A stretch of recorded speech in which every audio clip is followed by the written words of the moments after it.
Hi, class. My name is Cassie Selleck, and I am going to be your GA instructor for COMM 2045. I have two different classes, so sometimes I may call out the wrong number of your class, but this is for any of the public speaking classes for 2045. You'll note on a lot of the information that comes through to you, you will see the name Claire, which is my legal name, so that's on everything, but I have always been called Cassie, and you are welcome to call me Cassie, or you may call me Miss Selleck, whichever you prefer, whichever is more comfortable for you. My office hours, because this is an asynchronous class, we will not meet specifically together. I am doing a weekly Zoom meeting Tuesdays at noon. And that will last for about an hour. And the reason I'm going ahead and doing that and setting it up every single week is so that you will know that there is a time that if you need to pop in and ask a question, you know that I'll be sitting there on Zoom. I would prefer if you come to these meetings that you go ahead and come at noon so that any questions that are asked, you'll benefit from knowing the answer and hearing someone else ask a question. Sometimes we don't even know what questions to ask. Something is confusing, but we don't even know how to ask it. And so to hear someone else ask it is helpful and informative. I also try to make those Zoom meetings to be talking about things that I know you're going to be worried about and I know might trip you up. So I believe with all my heart that it will save you time in the long run. You are required to meet with me twice over the course of the semester. So if I were you, I would just set up, put it in my calendar somewhere along the line to meet with me at two of those regularly scheduled meetings. If you have something that cannot be asked in public that you want to speak to me privately about, or you just want to go over something you have questions on, if you want to go over your outline, if you're unsure of anything, any reason that you might need to talk with me, just email me and we can set up either a phone call or a Zoom meeting just to chat about what's going on.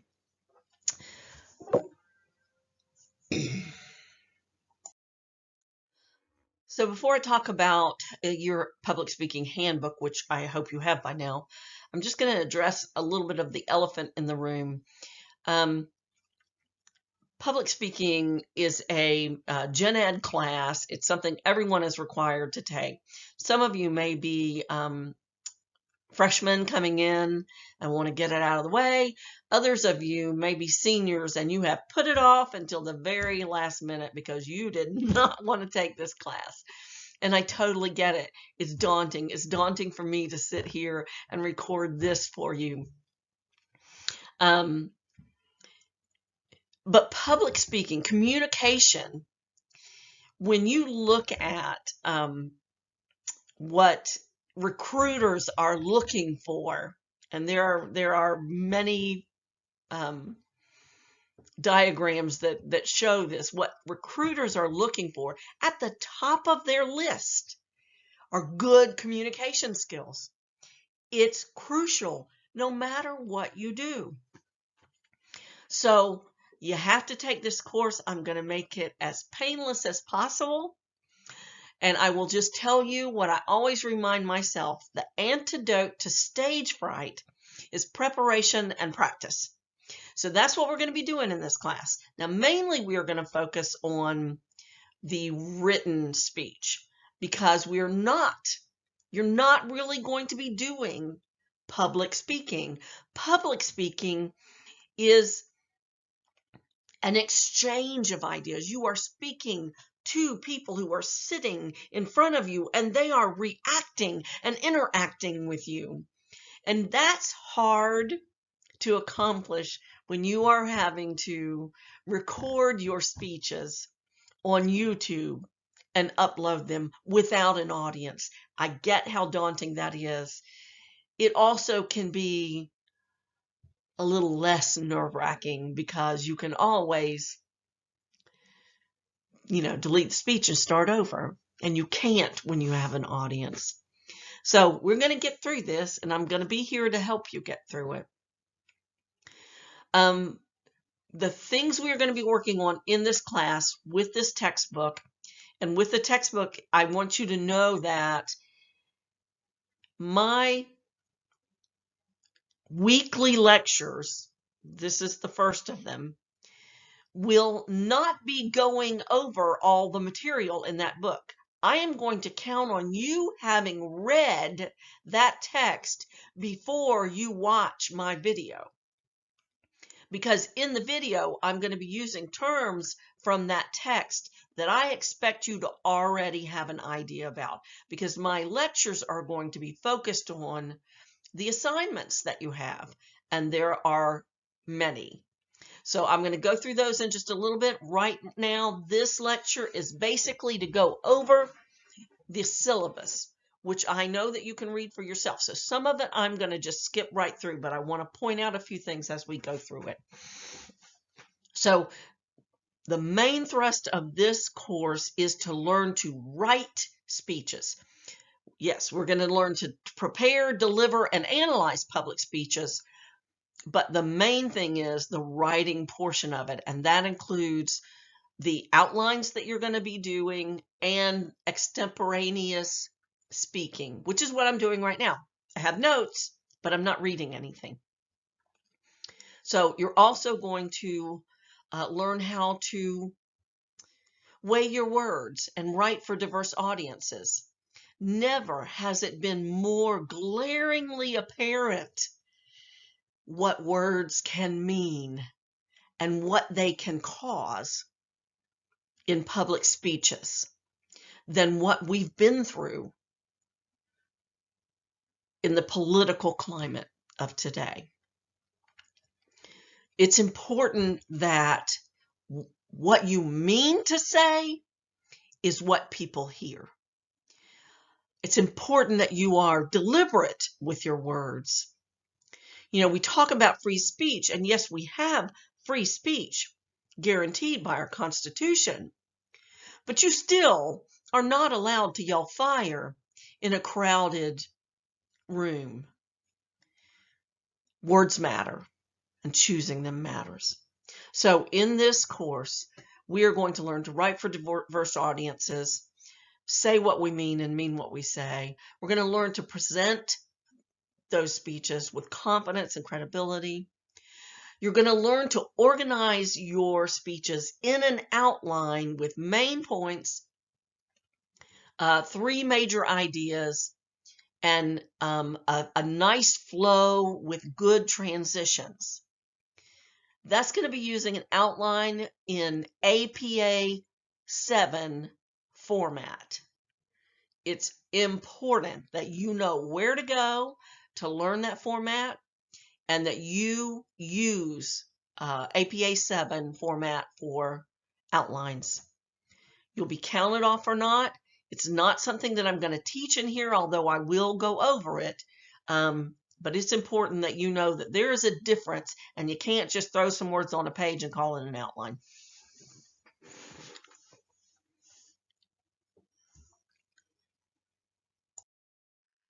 I'm going to let you guys read the mission statement of the Department of Communication and Performance. We wrote this mission statement intending for it to be clear, and it is, and we mean what we say. So I'm going to let y'all read that. Our goals are to get you ready for just a variety of careers because, as I said, communicating is important in any career that you have. We want to facilitate intellectual growth and critical thinking. And critical thinking goes beyond what you just know instinctively and what you've learned from your experiences.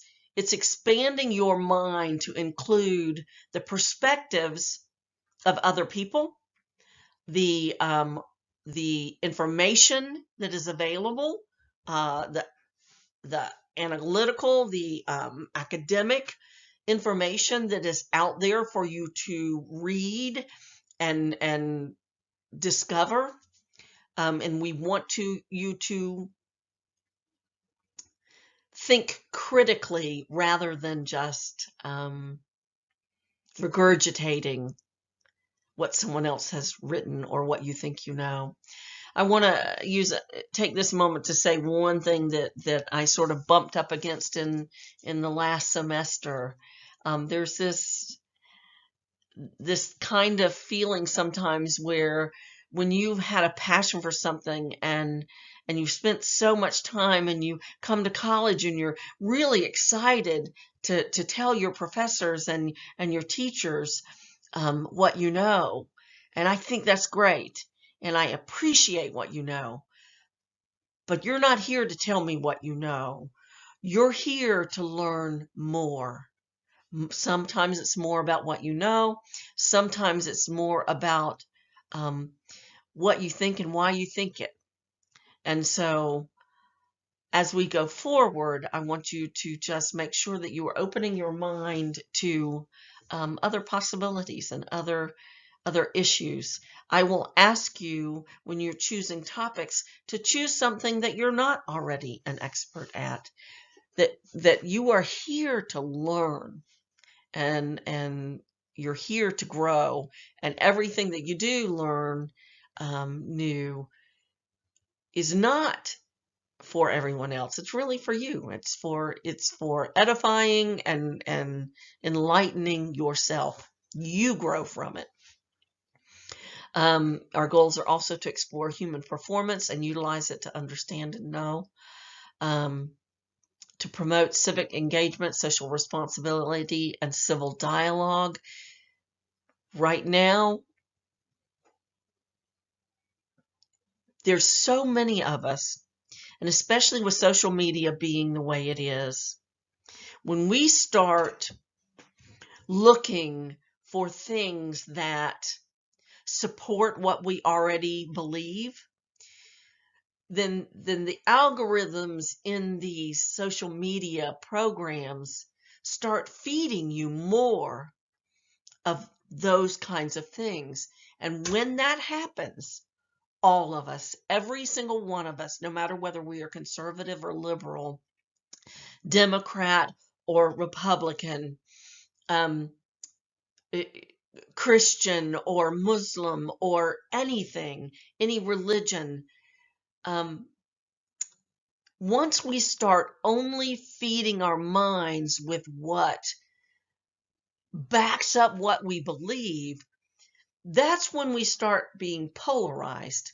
That's when we start going to an extreme. That's what causes extremism, is the inability to take in other people's perspectives and beliefs and to explore them and to have civil dialogue about them.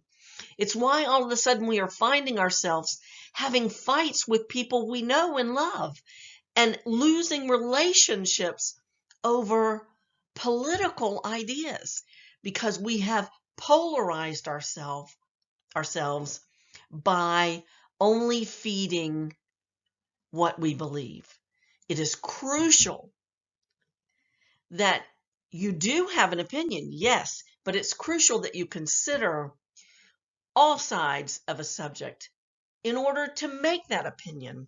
And if you think that looking at someone else's side will harm your opinion or harm your argument, that is all the more reason to look at it. Because if you believe that, then you believe your argument is weak. And don't you want your argument to be strong? So, social responsibility and civil dialogue and civic engagement. It is so crucial right now that we all learn to talk to each other. And that's what a speech is. It's a communication of ideas. We want to be able to make vital contributions through that oral communication. And we want to foster a work environment that values collaboration and individual contributions and individual ideas and different perspectives. We want our relationships to be healthy and respectful. We want to have excellence in critical thinking. I really pretty much just went over all that. Inclusiveness is an incredibly important value that fosters respectful, ethical engagements and dialogues, and free and open exchange of ideas. We don't want to shut anybody down by being offensive or by excluding them. And we have a value of scholarship that is pragmatic, critical, theoretical, and creative, and that takes that is a product of passionate engagement. We need to be focused on important social and research questions. So it's important that we engage with good scholarship. ETSU has published a statement on matters of race. You can read that in the syllabus, and it is very important. It's very important to me, especially, and I'm saying this to you now, I am committed to fighting social injustice in our classrooms and in our communities. It's been a lifelong work of mine.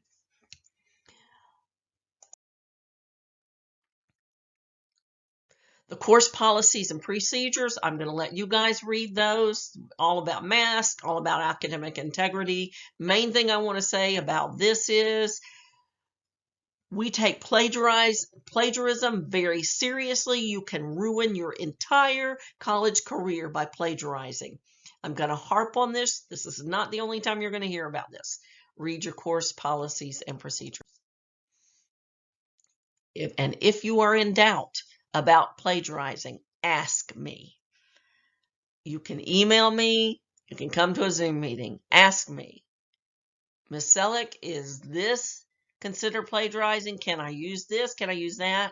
Because citing sources and not copying someone else's work is important in this class.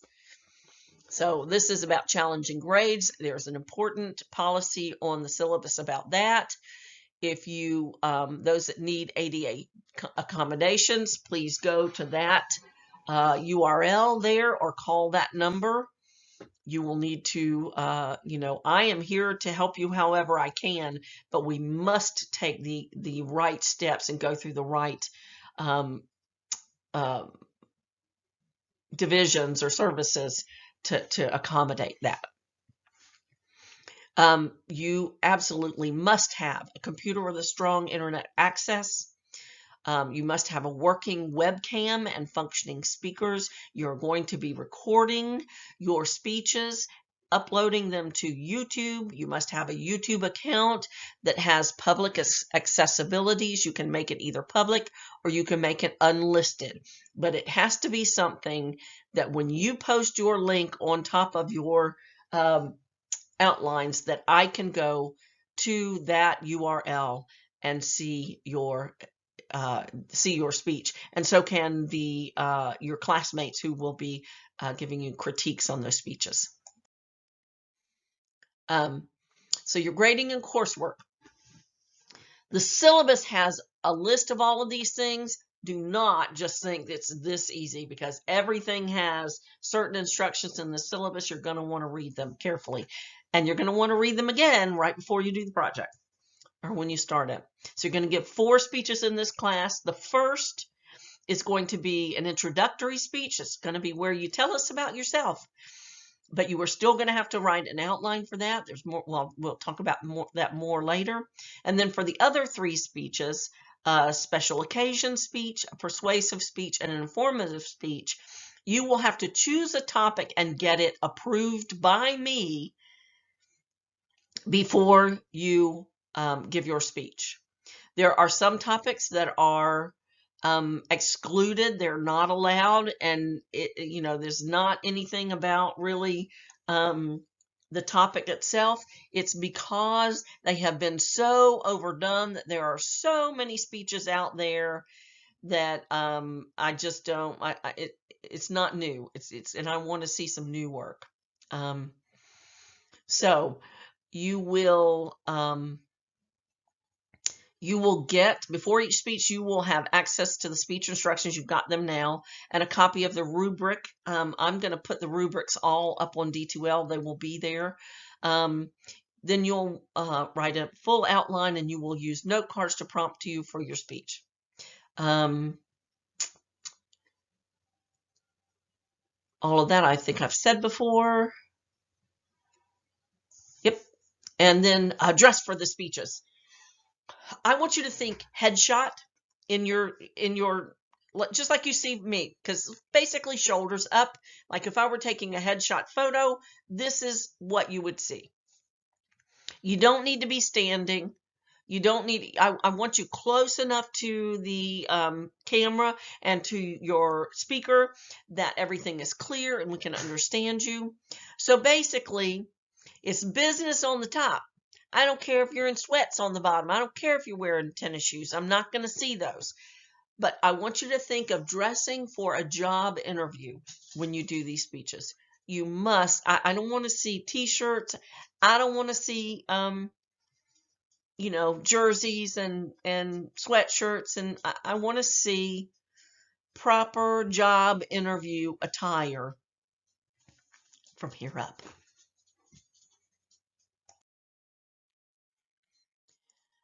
Kind of went over all of these, and I will go over these as we go along, and you will get more information on that. So I'm not going to go over them right now.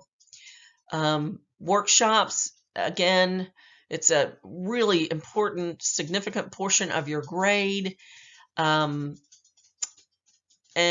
you're going to be doing peer critiques here. And I'm going to start harping on this now. When you do a peer critique, it is not sufficient to say, "Oh, great job. I wouldn't change a thing. That was wonderful. That was so interesting." That's not what I'm looking for. What I'm looking for is, can you take your text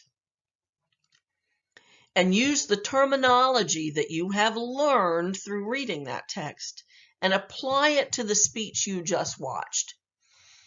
So I'm going to say this when we start talking about these workshops. I'm going to say this again, but right now I want to tell you, I want you to start taking notes from your text so that when you go to give a critique of someone's speech, you have written down some of the key words of the ideas you're looking for, of the techniques you're watching to see if they have used, so that you can give a professional and knowledgeable critique on the speech you just watched.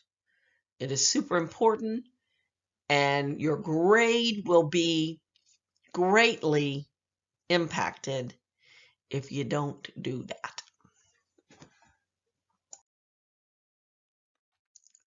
The quizzes. The quizzes are timed, and you only have 30 minutes to complete it. Now, you can use your book. Not a problem. You can use notes. You can, it's an open book quiz. But it's only 30 minutes. You can't start it and get interrupted by some text. If I were you, I would turn my phone off, get my book out, and sit down and take it. The quizzes are only 10 to 12 questions. So missing one can really impact your grade. Just be prepared and make sure that you have highlighted what you think you need to know. The questions are not terribly hard, but I saw last semester people get tripped up on some simple questions, and part of it is, just focusing for that 30 minutes. You can't restart it. You can't take it over again. What you get on that quiz is what you get in that 30 minutes. So super important. Read the book, have it, and have things marked, and be able to access it.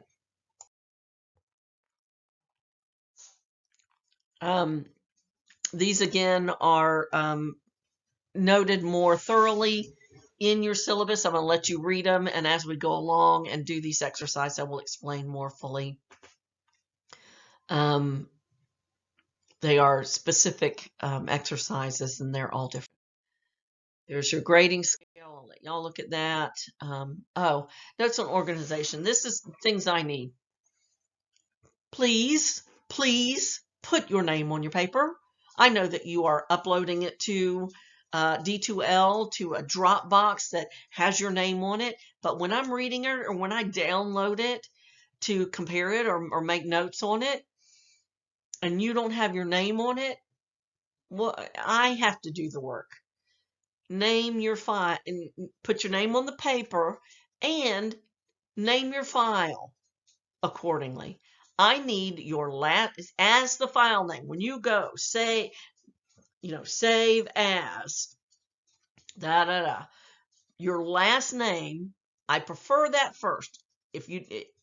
I prefer it first because that organized. When I download them, I put you in alpha order. So my example is how I name all of my files for my schoolwork is my last name, a brief abbreviation of the title of the assignment, and the date that I'm turning it, the due date. That also helps me if I've started it, back whenever, and I'm still working on it. That due date helps me keep that also in some sort of order. So name your files, put your name on your paper, put your name on the file. There is an APA format for your name and the course number and my name and everything on your papers. I really expect y'all to be using that APA format for academic work. You're in college now. So, oh yeah, I'm harping here on the syllabus and the course schedule. This syllabus is your GPS. It's how you're going to get through this class.